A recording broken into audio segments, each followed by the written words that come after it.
Ahrens family Bottelary OVC is an old vine Chenin Blanc from the Bottelary Hills by winemaker Albert Ahrens, who has a cellar just south of Paarl that sources grapes from some of the best vineyards, often hidden away, often in tiny, tiny quantities, maybe just half a ton, but across the Western Cape. So he drives thousands of kilometers a year to find these brilliant parcels of grapes, brings them back to his cellar in Paarl and turns out some very, very special wines. This comes from a northwesterly facing vineyard in the Bottelary Hills, which is a ward of Stellenbosch.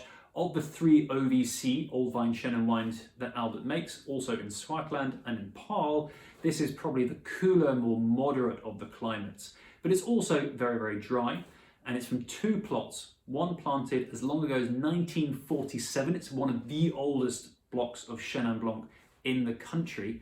And then another in 1982, also considered old, but relatively young compared to the other, and planted mostly on decomposed granite.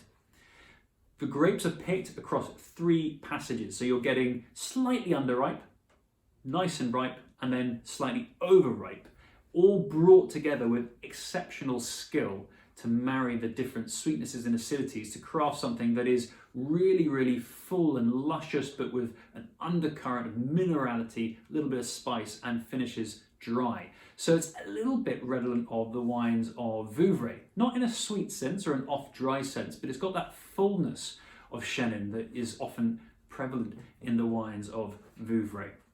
So this is Ahrens family Bottelary OVC, wrapped up very simply, but underneath that is exceptional artwork by celebrated South African artist Lionel Smit, which, if you want to see what's under there, then maybe you should get yourself a bottle of the Ahrens family Bottelary OVC.